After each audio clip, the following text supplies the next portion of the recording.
Okay, James Glyde from Pip Farm. Thanks very much for dropping by.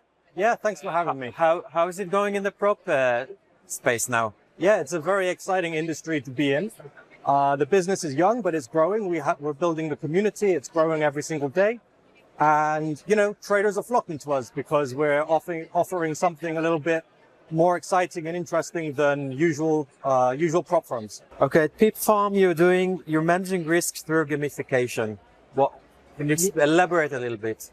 Yeah, so we took a different approach to selling our challenges.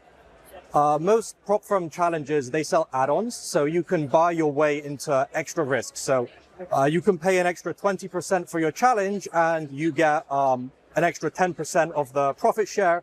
You can have faster payouts or you can have more leverage. But the problem is you welcome this trader that has almost no track record with you, and you're giving them access to like your most risky, the most risky variation of your product. Sure, these are things that traders want. That's why they sell them and that's why they buy them. But we decided to look for another way to add these features, give them to traders and not just say, no, you can't have them. So our approach is when a trader starts a challenge, when they reach some kind of milestone, so they pass, they scale up, or they get a payout, we credit them with some experience points. And when they accumulate these experience points, they earn a rank, they get promoted. And with each rank, they unlock more desirable features. So higher leverage, faster payouts, larger payouts, and we build this track record with the trader rather than just letting them buy their way into risk. You think there's a risk management problem or an issue in this space? Yes. The risk is incredibly hard to manage in this industry because it's assumed that traders will lose. And we have, like in the CFD industry, we have a ton of data that says in the long run, most traders will lose. But in the prop trading industry, it's like a micro trading session, right? So you have these parameters. If you don't lose this much in this period of time and you do make this much in that period of time, then you get a payout. So the mechanics of prop trading are completely different to a CFD broker, where you have a deposit, you have margin, and you can either use that to transfer the risk to a liquidity provider, or you can accept the risk. So the mechanics are completely different, and it makes the risk, you know, it's similar, but also very, very different.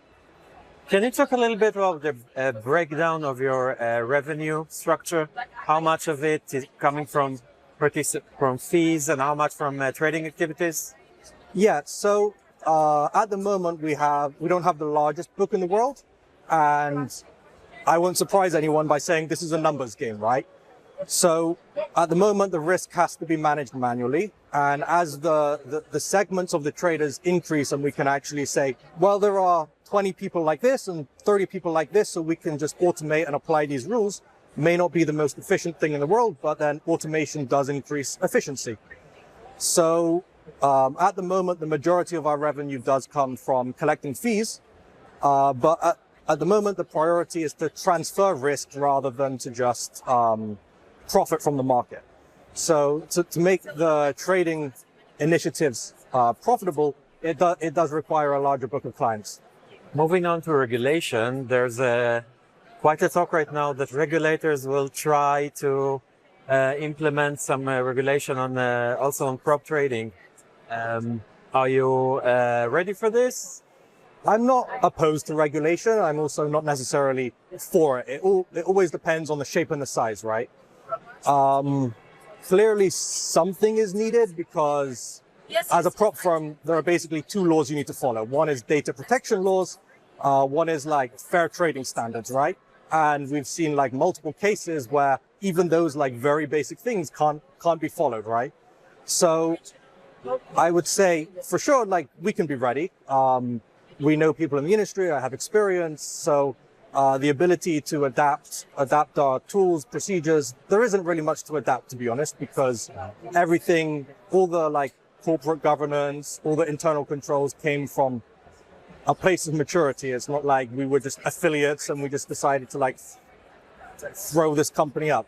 It was created with structures and controls, right? Okay, great. So my last question is, what's next for Pip Farm? Consistency, just doing what we're already doing every single day, better every day. Making sure people know about all the advantages that we have, that we're there to trade with them and not against them. It's a huge market. There's room for more than a dozen players, as we see in this conference right now. There's dozens and dozens of everything, right? It's a huge market that people want to use. It's an exciting product. It's new. There are growing pains. But as long as more people like myself and my colleagues in the conference are motivated to be part of this industry, I think it's only going to get better. Okay, James Glyde, thanks very much for talking to us. Perfect. Thank you so much. Bye.